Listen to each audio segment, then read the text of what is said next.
সব মাই চায় তার বাচ্চার টিফিন বক্স ভরে উঠুক হেলদি এবং টেস্টি একটি রেসিপি দিয়ে।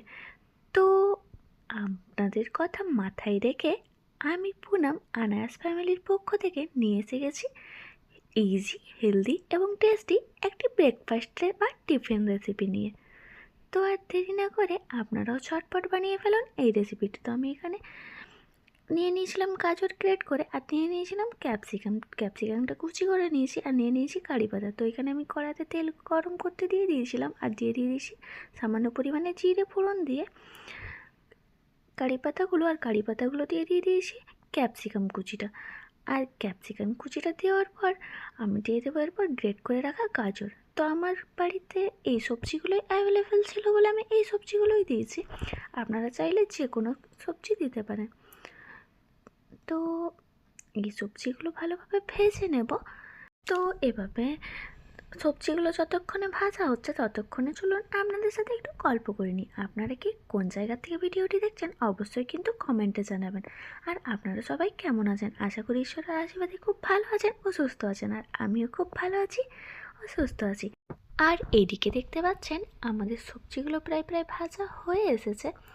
গাজর গ্রেট করার পর যেহেতু একটু জল ভাব হয়ে যায়, আর ক্যাপসিকামটাও বয়েল হতে বেশ অনেকটা সময় লাগে না, অল্প সময়ের মধ্যে এই দুটো সবজি ইজিলি ভাজা হয়ে যায়, তাই আমি এই দুটো সবজি দিয়েছিলাম।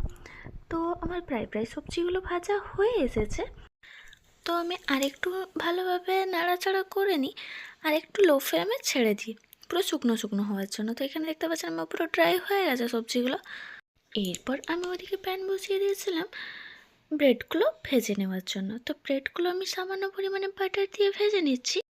আপনারা বাটার বা ঘি বা রিফাইন্ড অয়েল যে কোনো কিছু বা সয়াবিন অয়েল যে কোনো কিছু দিয়ে ভেজে নিতে পারেন। তো একটু ক্রাঞ্চি করে ভেজে নেব, তাহলে কি হয় একটু টেস্টি লাগে।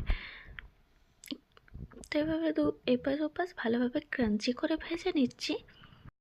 আমরা বাচ্চা থেকে বড় সবাই কিন্তু একটু মুখরোচক টেস্টি খাবার খেতে খুব পছন্দ করি। তো হেলদি এবং টেস্টের কথা মাথায় রেখে বানিয়ে নিয়েছিলাম এই রেসিপিটি। এদিকে আমি শসাগুলো কেটে নিয়েছিলাম, একটু ডিজাইন করেই কেটেছিলাম। বাচ্চারা যেহেতু একটু ডেকোরেশন পছন্দ করে তাই একটু ডিজাইন করে নিয়েছিলাম। আর আমার আনায়া কিন্তু একটু ডেকোরেট করে দিলে খুব খুশি হয়। আর এদিকে আমার ব্রেডগুলো ক্রাঞ্চি করে ভাজা হয়ে গেছে। আর যে আমি ফ্রাই করে রেখেছিলাম ভেজিটেবলস, ওগুলোও আমি ব্রেডের মধ্যে দিয়ে দিচ্ছি। তারপর দিয়ে দিচ্ছি আমি টমেটো ক্যাচাপ। আপনারা টমেটো ক্যাচাপের সাথে চিলি সসও দিতে পারেন।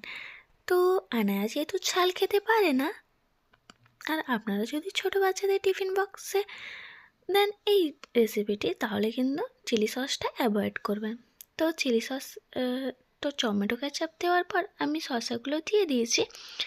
তারপর রেডি হয়ে গেছে আমার লিটল আনায়া টিফিন বক্স। আর এখানে দিয়ে দিয়েছিলাম আমি একটু শসা কাট করে রেখেছিলাম, ওই শসাগুলো কতগুলো দিয়ে দিয়েছিলাম। তো আপনারাও আর দেরি না করে নিজেদের বাচ্চাদের জন্য বা নিজেদের জন্য বানিয়ে ফেলুন এই হেলদি, টেস্টি এবং ইজি ভেজ স্যান্ডউইচ। আর এতক্ষণ পাশে থাকার জন্য অসংখ্য ধন্যবাদ।